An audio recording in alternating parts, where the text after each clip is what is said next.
আমি ছোটবেলা থেকে চট্টগ্রামে বড় হয়েছি। মোটামুটি ইন্টারমিডিয়েটের পরে ঢাকা আসা, মানে গ্র্যাজুয়েশনের পরে অনেক বছর, 30 বছর 35 বছরের উপরে। শৈশবে কেমন পরিবেশটা কেমন বেড়ে পরিবেশটা উঠেছে? তখন তো অসম্ভব দুষ্ট ছিলাম। ক্লাস 8-9 পর্যন্ত স্পোর্টস করতাম, খেলাধুলা তো খুব। ফুটবল, একসময় ফুটবল প্লেয়ার ছিলাম। আপনার স্কুল জীবনে স্কুল টিমের গোলকিপার ছিলাম। তারপর চিটাং ডিস্ট্রিক্ট টিমের গোলকিপার ছিলাম। 82-তে চিটাং ইয়র টিমের গোলকিপার ছিলাম। তারপর চিটাং মোটামুটি customs, land customs, steel mill, অনেক বড় বড় টিমের পক্ষ হয়ে খেলছি। ফুটবলার ছিলাম। তখন ধ্যান জ্ঞান ছিল ফুটবলার হব, বিশাল বড় অঙ্ক। খুব তখন পরিবেশটাই ছিল বাংলাদেশের খেলাধুলার, ফুটবলের খুব পরিবেশ ছিল ওখানে থাকা অবস্থায়। তখন বাবা যখন মারা যায়, সামহাও তখন আবার আমাকে ঢাকা আসতে হয়, ঢাকা চলে আসতে হয়। তো স্বপনদার সাথে ছিলাম। স্বপনদার আমার মোটামুটি এই আঁকাআঁকি জায়গায়, আঁকাআঁকি যত কিছুই আছে ওগুলো বেশিরভাগ স্বপনদার সাথে সাথে ছিলাম বলে ছোটোবেলার থেকে আঁকতাম। আর স্বপনদার ইন্টেরিয়ারের সাথে ছিলাম। তখন ঢাকায় এসে স্বপনদার সাথে ইন্টেরিয়ারের কাজ করছিলাম। আপনার এলিট পেন্ট, তারপর বিজাইসি, বড় বড় প্রজেক্টগুলো পুরো আমার উপর দায়িত্ব দিল। ইন দি মিন টাইম আবার আপনার ঢাকা আবাহনী ক্লাবের মধ্যে তখন যে বছর চন্দ্রশ্রী গোলকিপার আসছে, সে বছর বাইরে থেকে চন্দ্রশ্রী আসার কথা ছিল, আসে নাই। মানে কি একটা হলো, আমি প্র্যাকটিসের মধ্যে 2-3 দিন গেলাম, খেলতে গেলাম। মোতালেব ভাই ছিল কোচ। প্র্যাকটিস ম্যাচগুলো এত ভালো হইলো আমার, ওরা আমাকে নেওয়ার জন্য পাগল হয়ে গেল। কিন্তু আমি আবার স্বপনদার পুরা প্রজেক্টগুলো আমি নিলাম। এর মধ্যে তপনদা খুব রাগ। তখন আবাহনীর ক্লাবের সবার সাথে তপন চৌধুরী, তপনদার খুব খাতির ছিল। তপনদা তখন একদম তুঙ্গে ছিল। ওই আমি আর ছেড়ে যাই নাই। তপনদা এখনও বকে ওই কেন চান্স যায়নি, বুঝছেন। আবাহনীর মতো ক্লাবের মধ্যে ডাকলো এরকম করে, ওই যে যেহেতু স্বপনদার ওটা দায়িত্ব নিলাম, আর ওটা যাওয়া হয় না। তখন এগুলো নিয়েই ছিলাম। আপনি স্বপন চৌধুরীর শিল্পী, মানে চিত্রশিল্পী স্বপন স্বপন চৌধুরীর সাথে চৌধুরী, থেকে হ্যাঁ ছবি আঁকার দিকে গেলেন, হ্যাঁ কিন্তু সব। আরেক ভাই তপন চৌধুরী নিয়ে গানের দিকে না, গেলেন গান না কেন? বাজনা একটু একটু করি। সবাই ধরেন আমাদের ফ্যামিলির মোটামুটি গান বাজনা সবাই, আমরা মোটামুটি হারমোনিয়াম বাজাই, তবলা বাজাই, সব মোটামুটি গান বাজনা সবাই করে আমাদের ফ্যামিলির। তপনদা হলো তপনদা, তপন চৌধুরী তার দুইটা হওয়ার না। তপন চৌধুরী তপন চৌধুরী, স্বপন চৌধুরী স্বপন চৌধুরী। আমি আপনার মাও খুব ভালো সূচিশিল্প করতে মা পারতো। তো আপনার ইয়ে আপনার গীতা, বাইবেল, কোরআন একদম টোটস্থ। আর হলো অসম্ভব জানে। কিছু না পেলে ধরেন ঠোঙাটা ছিঁড়েও পড়ে, মানে এই অবস্থা। আর হলো যে অসম্ভব জানে। আর মা মা হলো যে আমাদেরকে যে শিক্ষাটা দিছে মানুষ হওয়ার জন্য, ধরেন কাঁথা, কাঁথা টাথা যেগুলো আমার মার কাঁথা, তারপর ট্যাপিস্ট্রি সব কিন্তু নিজে আঁকতো। এবং নিজে আপনার পুরনো মার্কেট থেকে, আপনার চিটাগাংয়ের মধ্যে পুরনো মার্কেটের মধ্যে প্রচুর উল পাওয়া যেত। বিভিন্ন কালার মিশিয়ে নিজে গিয়ে কিনে নিয়ে আসতো, এবং এক্সেলেন্ট। ওই কালারটা আমার কাছে সব থেকে বড় কালেকশনটা আছে আমার মার উলের এবং ট্যাপেস্ট্রিগুলো, বুঝছেন। হ্যাঁ, এই আপনার ছবি কালেক্টরের বিষয়, কালেকশনের ছবি বিষয়টা। কালেকশন এক সময় না, ছবি কালেকশন এক সময় মনে হলো যে আমি যখন ফটোগ্রাফি মেইনলি আসা হলো যে আমার বিয়ের পরে। কারণ হলো আমার বউ হলো যে বাংলাদেশের one of the best photo printer ছিল, পুঁজি কালার। আমাদের 7 দিনের পরিচয়ে বিয়ে। এরপরে আমি হয়ে গেলাম ফটোগ্রাফার। কারণ হলো ফটোগ্রাফি কোর্স করলাম, তারপর একটা 350D আপনার ডিজিটাল। এর আগে ওই যে OM10 একটা অলিম্পাসের কিনলাম। তখন ওই যে ফটোগ্রাফি কোর্স করলাম ইয়েতে, এলিফেন্ট রোডে। এবং আমিও করলাম, আমার বউও করলো। এই বিপিএস তো বাংলাদেশের এখন তো আপনার পাঠশালাটা, তখন বিপিএসটাই হলো খুব ভালো ছিল। এবং বাংলাদেশের স্বনামধন্য সব বড় বড় যারা ফটোগ্রাফার ওরা ক্লাস নিত। আর বিশেষ করে আমাদের ইয়ে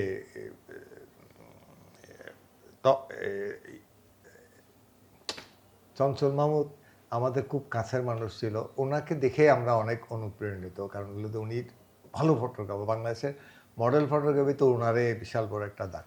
তখন আমি ওই ক্যামেরা ইউজ করতাম, OM10 দিয়ে প্রচুর কাজ করেছি। এরপরে আসলো ডিজিটাল যুগ। ফার্স্ট ক্যামেরা হলো আমার 350D 8 মেগাপিক্সেল বড় কার্ড, এবং প্রচুর ওটা দিয়ে লাখো লাখো টাকা কামাইছি, বড় বড় কাজ করছি একদিন, একদম চিটাঙের ডকিয়াটে, তারপরে এক একটা জায়গায় বিশাল বড় বড় কাজ করছি ওটা দিয়ে। এরপরে আস্তে ধাপে ধাপে আস্তে আস্তে ক্যামেরার মডেল, ক্যামেরার ইয়েগুলো চেঞ্জ হয়েছে, কিন্তু এর মধ্যে হঠাৎ নেশা হলো, ইচ্ছা হলো বিভিন্ন সেলিব্রিটিদের ছবি তুলি, বিভিন্ন জনের, যেমন না বলে ইয়ে। এক সময় আমার একটা বড় কাজ ছিল, ওই আপনার লাভেন্সিতে বিক্রি হলো, ওটা আবার ওরা নেওয়ার পরে ওই পেপার মেশে তখন কাজ করি বড় বড় ইয়েগুলো, ওটা নিয়ে গেল উনি, অ্যাডভান্স দিয়ে গেল, কিন্তু পরে বাসার থেকে আবার ফেরত দিল, বল না এটা ইয়ে হবে না, নামাজ হবে না, বা বাসার মধ্যে পড়েছিল। আরেক আমার দেখতে এসে ওইটা আবার পছন্দ হইলো, আমি না বিক্রি করার জন্য বেশি করে দাম বললাম, উনি 1,20,000 টাকা দিয়ে কিনে নিল ওই পেন্টিংটা। গিয়ে মাত্র সাথে সাথে একটা 70-200 লেন্স কিনলাম। এই লেন্স দিয়ে পোর্ট্রেট যে শুরু করলাম, মোটামুটি বাংলাদেশের মোটামুটি এখন তো এমন কোনো কম মানুষই আছে, সেলিব্রিটি আছে আমার ক্যামেরায় যাদের ছবি নেই। তো এইটা কালেকশন কবে থেকে আর্ট কালেকশন করছে, আর্টের দিয়ে যখন আবার এই এক্সিবিশনটা ব্যাপারে, তখন আমি প্রথম চিন্তা করলাম এই সব আমার কালেকশন দেখলাম প্রচুর সেলিব্রিটি, প্রচুর আর্টিস্টদের ছবি। তখন মুর্তজা বসির আমাকে বুদ্ধি দিল, রূপম সবাই আর্টিস্ট, যারা ছবি তুলে সেও আর্টিস্ট, যারা লিখে তারাও আর্টিস্ট, সব আর্টিস্ট। তুই আগে যেহেতু পেইন্টারদের নিয়ে বেশি আছে, পেইন্টারদের নিয়ে একটা করে ফেলা। তখন উনি একটা ইয়ে দিল, তখন আমি চিন্তা করলাম যে এদের যেহেতু আমি ছবি তুলছি, ছবিটা একটা ছবির মধ্যে সবাই সাইন নিচ্ছে, আমি তো প্রথম স্টার্টেই করলাম একটা, আবার এইটার একটা ছবির মধ্যে ওদের সাইন, পাশাপাশি একটা ওদের ড্রয়িং নিচ্ছে। কার কাজ প্রথম নিয়ে? প্রথম রফিকুন নবী স্যারের, পরে শাহাবুদ্দিন স্যার, মানে বিভিন্ন জনের, মানে ফার্স্ট শুরুই করছি রফিকুন নবী স্যার দিয়ে। একটা পাখির ছবি উনি এঁকে দিল, ড্রয়িং করে দিল, তারপর এরপরে ধাপে ধাপে ধাপে ধাপে ছবিগুলো। আর আমি যখন ছবিগুলো প্রিন্ট করে নিয়ে যায়, তখন সবাই এক বাক্যে দিতে রাজি হয়, এত সুন্দর ছবি, কখন এই ছবিটা, আর্টিস্ট তখন পাগল হয়ে যায়, বলে এত সুন্দর ছবিটা কখন তুললা, কখন এ করলা। তো আমার ওটা সাইন করা ছিল পিছনে, কত দিন তুলছি, কোন তারিখে তোলা এবং কোথায় তুলেছি, এইটার একটা মোটামুটি ম্যাট পেপারে প্রিন্ট করে দিতাম। পাশাপাশি একটা কাগজ ছিল, ওই কাগজের মধ্যেও আবার আর একটা ড্রয়িং, এইভাবে সব করলাম, এইভাবে আগাচ্ছিলাম। তখন কতগুলো আর্টিস্টের ওটা প্রায় 250 শিল্পী, ওটার মধ্যে আবার হলো যে 10 জন 11 জন বোধহয় আপনার আর্ট সমালোচক আছে। গাজী গিয়াস,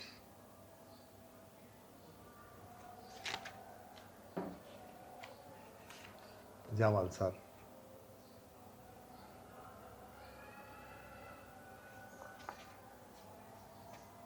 এই যে আরেকটা মোস্তফা মাওয়ার স্যার।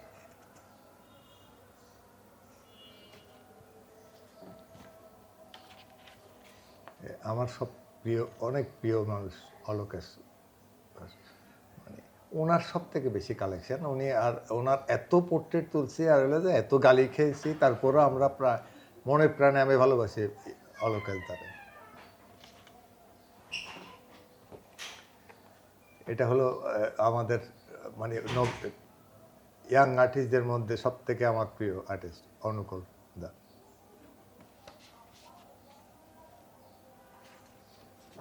মনিরুল ইসলাম স্যার, উনি খুব ভালো মানুষ।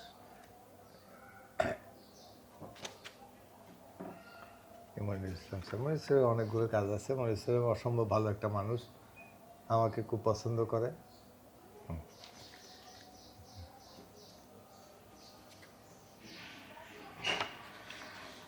এই হলো দুলাল গাইন, চারুকলার টিচার। এই যে শিশির ভট্টাচার্য অসম্ভব ভালো ড্রয়িং যার।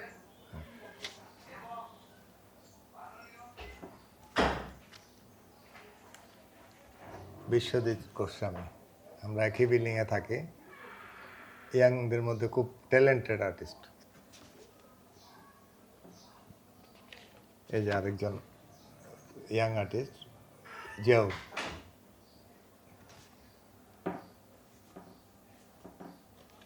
এই যে জিয়াউর আরেকটা।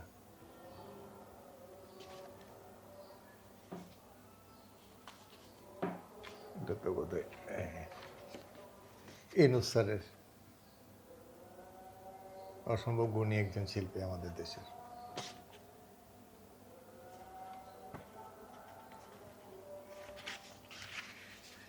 মোসাবি স্যার, মোটামুটি বাংলাদেশের সব শিল্পীদের আছে আমার কাছে।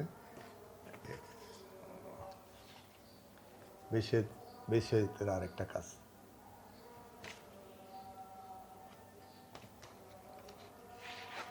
অনুকূল আরেকটা।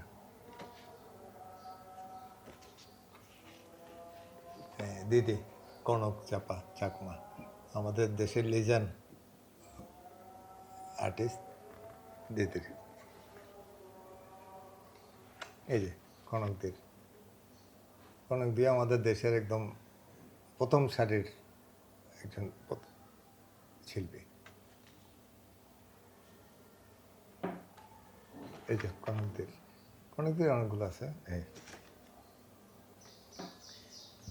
এই হলো আমার বড় ভাই স্বপন চৌধুরী, অসম্ভব ভালো ড্রয়িং। স্বপনদার আমি প্রচুর পোর্ট্রেট নিয়েছি, পোর্ট্রেটগুলোতে বেশিরভাগ এভাবে ধরে রাখছি, আমি চেষ্টা করছি।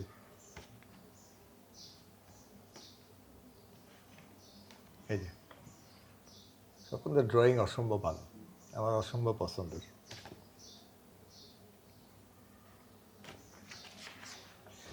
এই যে অলোকেশ দা হলো যে ওয়াটার কালারের রাজা বলা যায় বাংলাদেশের মধ্যে। এই যে অলোকেশ দা মানে অসাধারণ ওয়াটার কালার। ওনার এতগুলো তুলি একসাথে ধরে একবারে টাচ দেখ। আমি ওয়াটার কালারে এত ভালো আর বাংলাদেশে আমার মনে হয় নাই। আমার অনেক ভাগ্য, আমার কাছে প্রচুর আছে, অনেকগুলো আছে। উনি আমাকে খুব পছন্দ করে বলেই সব সময় দিয়েছে। আপনাকে হয়তো অনেক বেশি ভালোবাসে। এই যে অনুকূলের আরেকটা।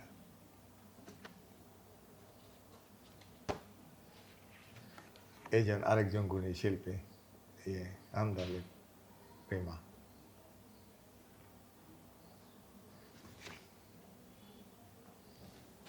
এই যে প্রেমার।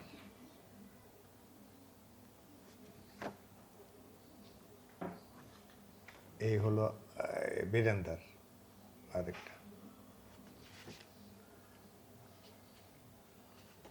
বীরেন্দার এটা হলো নেসার স্যার। ওনার রাখা কিন্তু থাকা অনেকের কাছে পাওয়াটা অনেক দুষ্কর। এগুলো শেষ করে পরে বাদ দিলে দিয়ে। এটা জামাল স্যারও ড্রয়িং অসম্ভব ভালো বাংলাদেশে।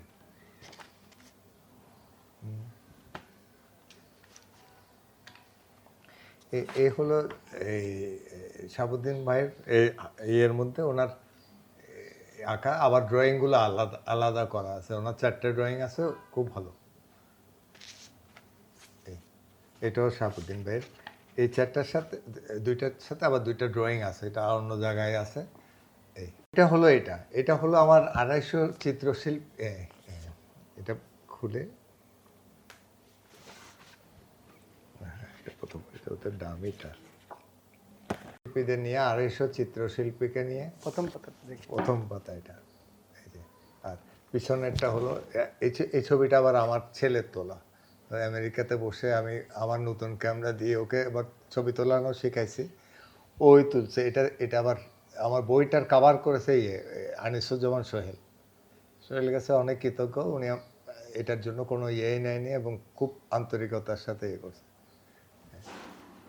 250 আর্টিস্টকে ধরা মানে সবার অনেক বছরের কাজ আমার মানে নিয়ে আর ওদের সংগ্রহ করা, ওদের আপনার অ্যাড্রেস, ওদের কখন পাস করা, কখন কোথার থেকে লেখাপড়া করা, এই ছোট ছোট করে ভিতরে, আর প্রত্যেকের ওই পাশে সামনে বসে ওইভাবে ড্রয়িংগুলো করা, ছবির সাথে ড্রয়িং করা। তো এটা অনেক বছরের একটা আমার সাধনা। তো করতে যে পারছি আমার ছেলের সহযোগিতা, তারপর মোস্তফা খালেদ পলাশ, তারপর আমাদের মিতু ভাই, ওরা 1 লাখ টাকা করে দিচ্ছে আমাকে। আর অনেকেই দিতে চাইছে, বলছে যে না আমার একটা বড় এই বিজ্ঞাপন। আমি বললাম না, বিজ্ঞাপন যাবে না। আর বেশিরভাগ ছেলে এটা, আর বই তো কিনে না, বাংলাদেশের বই কিনে কেউ পড়তে চায় না। দিলেও বাসায় গিয়ে বোধহয় দিলেই নেবে, এছাড়া বই তো নিতেই চায় না, এই অবস্থা, বুঝছেন। আর সব থেকে বড় হলো যে আমার বইটা অ্যামাজনে আছে, 14টা দেশে অ্যামাজনে আছে, এটা বিশাল বড়। আর পাবলিক লাইব্রেরি আমার 60টা বই কিনেছে। হ্যাঁ, আর হলো আরং, পাঠক সমাবেশ, তারপর হলো যে বেঙ্গল বই, মোটামুটি মানুষের কাছে দাঁড়ে এক সময় তো মানুষের, ধরেন এতগুলো শিল্পী হলো, এক সময় তো এটার মূল্যায়ন হবে, এই হলো চেষ্টা করে গেছি এটা করে যাওয়ার জন্য বইটা। আচ্ছা, একটু খুলে দেখান। হ্যাঁ, এদিক করে ধরেন প্রথম থেকে। সালোয়ার আমার আছে যেমন চৌধুরী। হ্যাঁ, খোলেন আস্তে আস্তে। এই যে মোটামুটি এই যে যোগেন চৌধুরী, আমাদের সমরজিৎ স্যার, এই যে মোটামুটি হাশেম স্যার, মোটামুটি সব শিল্পীদের চেষ্টা করছি ধরার জন্য। আর এই যে গেল আবার এই পিছনে এই যে আছে ভাস্কর রাশা, পিছনে আবার হলো যে আমি দেখাই, এটা দামিটা প্রিন্ট ভালো না। আবার হলো পিছনে সব শিল্পীদের আবার ড্রয়িংগুলো আছে।